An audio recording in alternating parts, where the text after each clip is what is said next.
Bienvenue sur Télé Djibouti dans cette édition du mercredi 6 février au sommaire de l'actualité. Le président de la République et chef suprême des armées, Ismaël Marguerite, a reçu ce matin en audience les principaux responsables de l'armée et de la sécurité nationale. Riyad annonce le lancement de son premier satellite de communication dans un communiqué. Voilà pour les titres. Merci si vous nous rejoignez sur Télé Djibouti. Je vous le disais en titre, le président de la République et chef suprême des armées, M. Ismaël Marguerite, a reçu ce matin en audience les principaux responsables de l'armée et de la sécurité nationale au palais présidentiel. La rencontre de concertation s'inscrit dans le cadre d'une initiative nouvelle du chef de l'État qui, dans le contexte actuel de célébration du 40e anniversaire du Rassemblement populaire pour les progrès et du 25e anniversaire de l'accord d'Abaa, souhaite ainsi étendre le débat et la concertation à toutes les sensibilités. Le président de la République, Ismaël Marguerite, a dans cette rencontre salué les efforts de l'armée au maintien de la paix et de la sécurité et au bien-être de la nation. Les forces des armées remplissent une mission dans des conditions exceptionnelles, celle du maintien de la paix. La rencontre avec les forces vives du pays soulignait le professionnalisme exceptionnel. La participation des différents corps de l'armée au maintien de la paix fait adhérer la nation au progrès et au projet qu'elle porte. La rencontre de concertation a vu la participation de tous les hauts responsables de l'armée et de la sécurité. Le ministre de la Défense, chargé de relations avec le Parlement, Ali Hassan Bardon, était également présent. Dans la première partie de son discours, le président de la République, chef suprême des armées, a dans son allocution souhaité une bonne année aux divers corps de l'armée. Il a rappelé que l'armée est la colonne vertébrale de la nation. Exprimant sa gratitude, le chef de l'État a remercié ces hommes, où qu'ils soient, pour leur engagement au service de la nation. Écoutons le président de la République. Vous êtes des institutions républicaines par votre recrutement, par votre formation, par votre composition. C'est pourquoi vous êtes le creuset de notre identité et de notre citoyenneté. Vous maintenez la paix, vous assurez la sécurité, vous défendez l'intégrité du territoire de notre pays. Vous êtes garant des droits fondamentaux de notre nation. C'est pourquoi vous êtes le socle sur lequel notre République fait prospérer sa souveraineté et son indépendance. Mesdames et messieurs, votre mission n'est pas simple, car vous êtes sur tous les fronts. Vous êtes en Somalie. Vous luttez contre le terrorisme. Vous essayez d'aider nos frères et sœurs somaliens dans le processus de reconstruction de leur État. Vous êtes à Douméra. Vous nous défendez avec courage et abnégation contre une agression étrangère. Votre engagement pour la paix et la sécurité dans le monde vous a mené en Haïti, il y a de cela quelque temps. Il vous a mené en Côte d'Ivoire, en Centrafrique, partout où vous avez été et partout où vous êtes, vous portez un message de paix et de réconciliation. Ce message, vous le portez au nom de notre peuple, au nom de sa souveraineté, mais aussi au nom de ses valeurs. C'est pourquoi les Djiboutiens et les Djiboutiennes se reconnaissent tous en vous. Votre courage, votre loyauté, votre sens d'honneur sont des ingrédients de ce patriotisme qui fondent notre unité dans la République. Au-delà de nos trajectoires individuelles, des apparences régionales ou encore de nos différences partisanes. C'est cette spécificité qui fait de vous une grande famille, où le sentiment de faire corps et âme plus fort qu'ailleurs. Ce sentiment, mesdames et messieurs, vous le forgez chaque jour, au contact des réalités et souvent au péril de vos vies. Vous avez intégré cette vérité qui vous relie l'un à l'autre. Dans la deuxième partie de sa déclaration, le président de la République et chef suprême des armées a mis en exergue les nouvelles menaces que connaît le monde grâce à Internet et aux nouvelles technologies, notamment les cyberattaques en tant que problématique mondiale et de son impact sur la sécurité d'un pays. Écoutons. La sécurité de nos concitoyens n'a pas de prix, car c'est elle qui nourrit la stabilité de notre État. Cette stabilité qui fait figure d'exception dans la région, mais aussi de la sécurité de nos concitoyens que dérive la croissance économique et le développement de notre pays. C'est pourquoi, dans un monde où les repères physiques et les repères conventionnels sont soit prolongés, soit brouillés, voire même concurrencés par les données virtuelles et numériques, le concept de sécurité doit s'adapter et s'outiller pour affronter ces menaces d'un nouveau genre. Aujourd'hui, les enjeux de la sécurité nationale sont multidimensionnels, car aux menaces conventionnelles s'ajoutent d'autres, des menaces environnementales ou encore économiques. Aux méthodes conventionnelles se superposent d'autres, toutes les possibilités de nuisance que peut permettre la révolution des nouvelles technologies. Cela peut concerner notre cohésion nationale et notre vivre ensemble lorsque des réseaux sociaux manipulés attisent et encouragent les fractures communautaires. Cela peut concerner nos institutions ou notre économie par le biais du piratage informatique. Car, à l'heure où Internet devient un terrain d'enjeux sécuritaires, votre mission, c'est aussi d'intégrer ce nouveau paramètre et d'anticiper toutes les éventualités de cyberattaques et de cybercriminalité. Mesdames et messieurs, vous êtes dépositaires de ce que notre nation a de plus précieux, la confiance en vous, c'est-à-dire la confiance en son avenir. Vivre la République unie et indivisible, soyez-en dignes, soyez-en fiers. Encore une fois, bonne année. Bonne santé pour vous tous, pour vos familles. Alhamdulillahi Rabbil Alamin. Assalamu alaikum wa rahmatullah. Le ministre de la Défense chargé des relations avec le Parlement, M. Ali Hassan Bardon, nous a accordé une interview juste après la rencontre entre le président de la République et les responsables militaires du pays. Voici ses propos. Des vœux que le chef t'adresse aux différentes composantes de la population.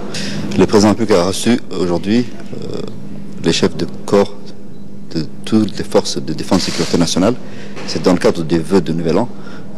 Il a adressé ses vœux aux forces de l'ordre, à leurs familles et à travers eux, à l'ensemble de la nation. Il a également voulu rappeler le rôle que jouent les forces de défense et de sécurité dans notre pays particulièrement et en général, quels sont leurs rôles en temps de paix et en temps de conflit. Vous savez pertinemment que les forces de sécurité et de défense sont un des piliers de la République. Ils sont une composante de la République et ils sont également une des institutions garantes de la République. Donc dans ces différentes approches, ils sont tenus non seulement de jouer le rôle de défense de la souveraineté du territoire, mais également d'accompagner les populations en cas de besoin. Vous vous rappelez pertinemment que lors des tempêtes, ils ont joué un rôle important d'appui à la population. Donc ils ont un rôle d'abord de protection du territoire, protection de la souveraineté, mais ils ont également un rôle de protection de la population et d'accompagnement et d'appui à la population. Ça, c'est une partie. L'autre partie, c'est également dans le rôle toujours de la souveraineté nationale, c'est d'assurer la liberté de tous les individus, aussi bien nationaux qu'étrangers, résidant à Djibouti. Ils font ça avec la sécurité et la sûreté publique. Ils sécurisent tous nos sites publics et privés. C'est grâce à eux que nous sommes un pays de stabilité et de paix. C'est grâce à eux que le développement a lieu. Nous avons également à leur rendre hommage parce que nous avons des forces de sécurité et de défense qui sont républicains, c'est-à-dire qui représentent l'ensemble de la nation, qui représentent les valeurs de la République et qui défendent les valeurs de la République. Ils défendent également, ils protègent également le citoyen dans le cadre de la liberté et des droits de l'homme, droits humains. Et c'est très important parce que c'est une partie de la justice également qui est un élément important. Il y a également la question de la cybersécurité qui se pose. Le président public a abordé également la cybersécurité. Aujourd'hui, nous sommes dans un ère où les technologies permettent non seulement des choses positives, mais également risques pour les populations. Et ces risques sont très importants, non seulement pour les populations, mais également pour les institutions, pour les entreprises publiques et privées. Donc la cybersécurité est très importante. Et donc il faut noter le rôle que doivent jouer les institutions de sécurité et de sûreté pour la protection de la population, pour la protection des biens publics et privés à travers qui risquent d'être sont toujours sous menace à travers la cybernétique ou cyberattaque. Il a également rendu hommage au rôle que jouent les forces de l'ordre au niveau international, à commencer par la MISOM. Également, il a rappelé le rôle qu'ont déjà joué nos forces à l'étranger, depuis Haïti jusqu'à Côte d'Ivoire. Il a félicité donc nos institutions pour leur présence internationale qui a montré le respect que Djibouti aspire à travers ses forces. Donc c'est un hommage qu'il a voulu rendre en cette occasion de nouvelle année. Et je pense que c'est une très grande chose, c'est quelque chose de très important, parce que ça rassure et ça redonne confiance à nos hommes et femmes de différents corps. Je pense que c'était très important et le président a voulu donc non seulement leur rendre hommage, mais également les encourager à poursuivre les efforts dans le respect des lois et des règlements en vigueur dans notre pays pour continuer que Djibouti soit toujours un pays de paix et de stabilité. Également, dans l'actualité des 15 heures, le ministre des Affaires étrangères, de la coopération, également porte-parole du gouvernement, Mahmoud Ali Youssouf, a rencontré aujourd'hui, dans l'après-midi, la ministre kenyane des Affaires étrangères et du commerce international, Mme Monica Juma. Le chef de la diplomatie djiboutienne a souhaité la bienvenue à son homologue kenyan et à la délégation qui l'accompagne. Pour sa part, le ministre des Affaires étrangères, la ministre des Affaires étrangères du Kenya a exprimé ses remerciements pour l'accueil chaleureux qui lui a été réservé. Il a également remercié donc le gouvernement et la République de Djibouti d'avoir condamné les récents attentats terroristes perpétrés au Kenya. Les discussions se sont déroulées dans une ambiance cordiale et ont porté sur les relations bilatérales entre les deux pays ainsi que les voies et moyens de développer davantage, notamment dans les domaines de l'éducation, du tourisme et du commerce. Autre actualité des 15 heures, cette importante délégation conduite par le ministre de l'Intérieur, Hassan Omar Mohamed, et le ministre du Travail et de la Réforme de l'Administration, Hassan Idriss Samlier, en collaboration avec l'OIM, qui se trouve actuellement à Ottawa, au Canada, depuis le 4 février. L'objet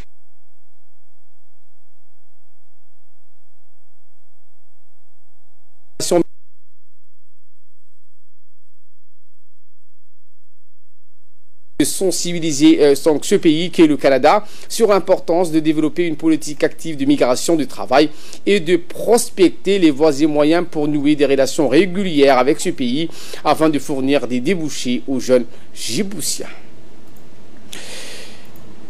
Aujourd'hui, donc, une délégation également conduite par le ministre d'État aux Affaires étrangères, Akiliou Haile Mikael, et accompagné de l'ambassadeur Mohamed Hassan, ont tenu une réunion de travail au cabinet du ministre de l'Intérieur.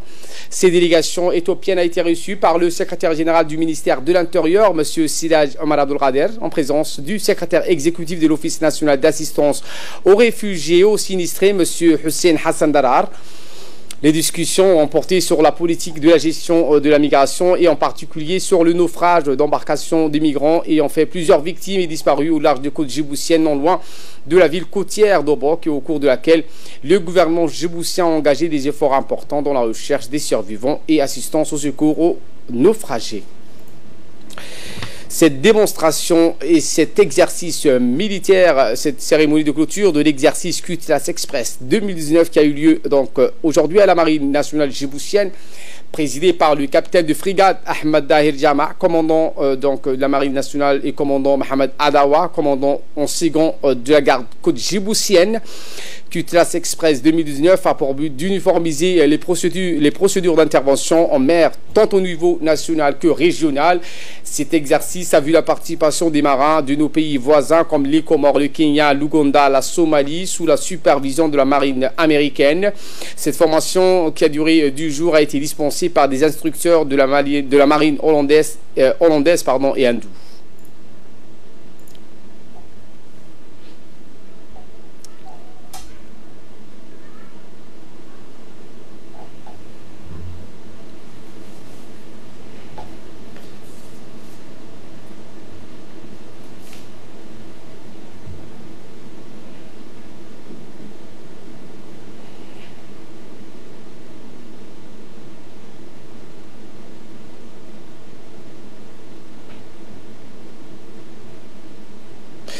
Dans le but de promouvoir les activités des centres de développement communautaire, la direction des CDC de Tadjoura a organisé une journée intitulée « Journée porte ouverte ».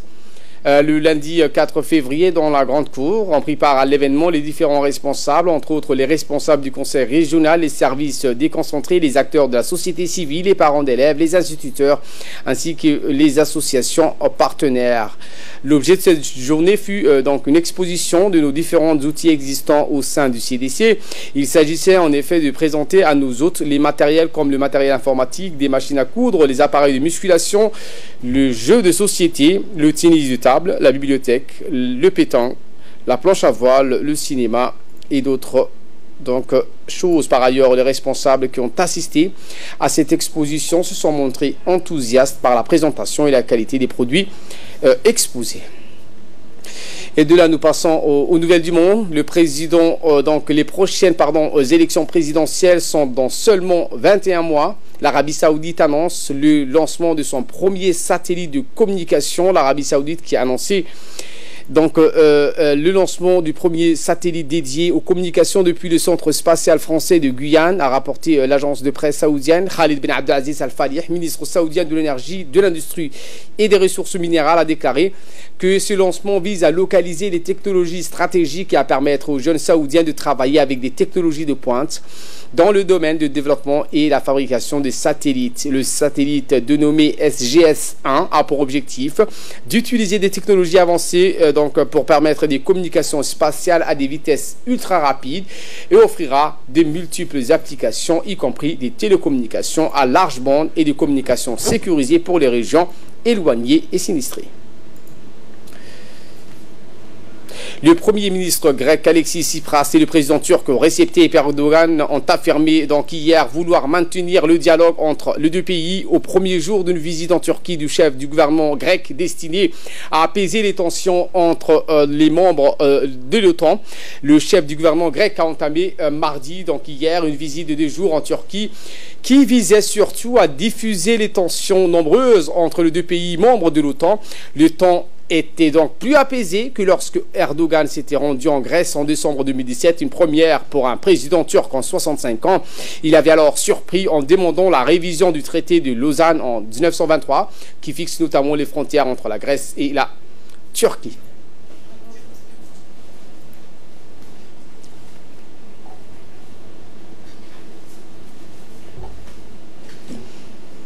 Voilà pour l'essentiel de ce 15h. Merci de votre fidélité. Restez avec nous. Le programme continue sur Télé Djibouti.